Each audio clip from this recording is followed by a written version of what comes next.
हमारे साथ हमारे संवाददाता जुड़ चुके हैं, गुलशन ग्रोवर उनके साथ बीजेपी के कैंडिडेट है, बरनाला से वो जुड़े हैं हमारे साथ।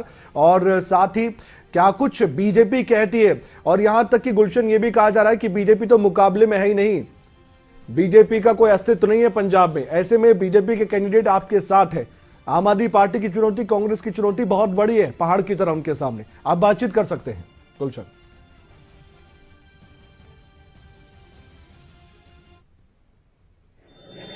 बिल्कुल कमल, आपने ठीक कहा कि क्योंकि बीजेपी पहली बार जो है हम देखते हैं कि पंजाब में 65 सीटों पर जो है चुनाव लड़ रही है। हालांकि जो मुकाबला बताया जा रहा है आम आदमी पार्टी वर्सेस कांग्रेस के बीच बताया जा रहा है, लेकिन इस समय मैं बरनाला सीट पर मौजूद हूं।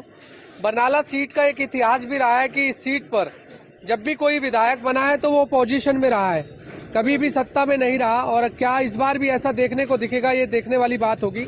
फिलहाल आम आदमी पार्टी से यहाँ के विधायक है गुरमीत सिंह।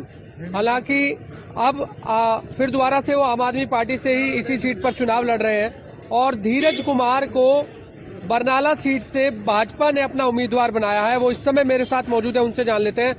हालांकि बीजेपी पहली बार 65 सीटों पर चुनाव लड़ रही है, किस तरह से देखते हैं, क्योंकि कहा जा रहा है कि बीजेपी तो मुकाबले में ही नहीं है। पहला तो मैं साडी पंजाब की समूची लीडरशिप का धन्यवाद करदा जिन्होंने मेरे ते विश्वास करके मैंने टिकट दी है।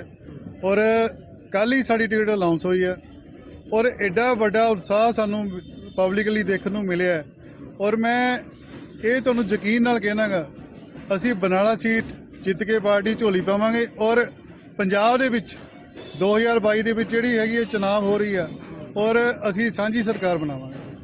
अरविंद केजरीवाल कह रहे हैं कि लगातार वो चुनावी दौरा कर रहे हैं और अभी जालंधर के फिलौर सीट पर वो मौजूद थे। वो कह रहे थे कि पंजाब को जो है एक तो नशा मुक्त करना है, यहाँ पर लोगों को रोजगार नहीं है, लोग विदेश की तरफ रुख कर रहे हैं, अन्य देशों की तरफ जा रहे हैं। साथ में शिक्षा और स्वास्थ्य पर भी ध्यान देना है।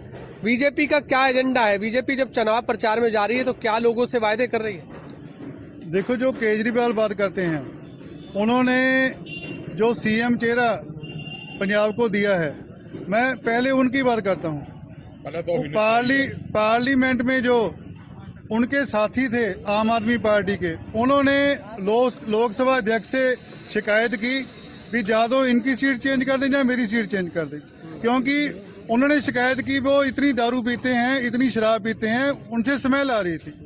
जो उन्होंने सीएम डिक्लेयर किया, अगर वो आप खुद इतना नशा करता है, वो पंजाब को क्या सिखाएगा, वो नशा मुक्त क्या कराएगा? देखिए कमल, जिस तरह से बीजेपी भी अब आम आदमी पार्टी पर हावी होती हुई नजर आ रही है और साफ तौर से जो सीएम चेहरा है भगवंत मान, उन पर भी इस तरह के आरोप लगते हैं कि वो शराब के नशे में रहते हैं। हालांकि अब पंजाब में उन्होंने साफ तौर से कहा है कि जब से उन्हें मुख्यमंत्री पद का चेहरा बनाया है तो वो कह रहे हैं कि आज से मैंने शराब छोड़ दी, अब शराब नहीं पीऊंगा। और सबसे पहले आम आदमी पार्टी एक कहती हुई नजर आ रही है कि माफिया खत्म करेंगे, चाहे वो माफिया ड्रग माफिया हो, शराब माफिया हो, इसके अलावा लैंड माफिया हो, इसके अलावा हम देख रहे हैं कि नशा माफिया हो, तो सभी को खत्म किया जाएगा।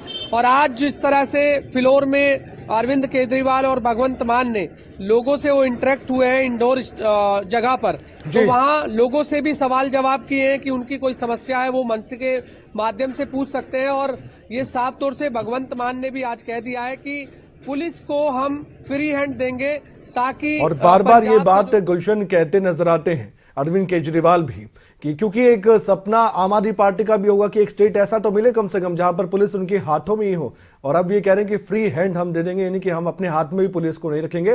पुलिस की कार्यप्रणाली जो दूसरी सरकारों के नजरों में थी उस तरह की नहीं रहेगी हमारी सरकार में, अगर आम आदमी पार्टी की सरकार आती है। लेकिन ये वायदे हैं, वायदों पर यकीन जनता करेगी या नहीं, ये देखने वाली बात है। बहुत बहुत शुक्रिया गुलशन, आपने ग्राउंड रिपोर्ट दिखाई और बीजेपी के कैंडिडेट से भी आपने बातचीत कर उनकी भी बातें दर्शकों तक पहुंचाई।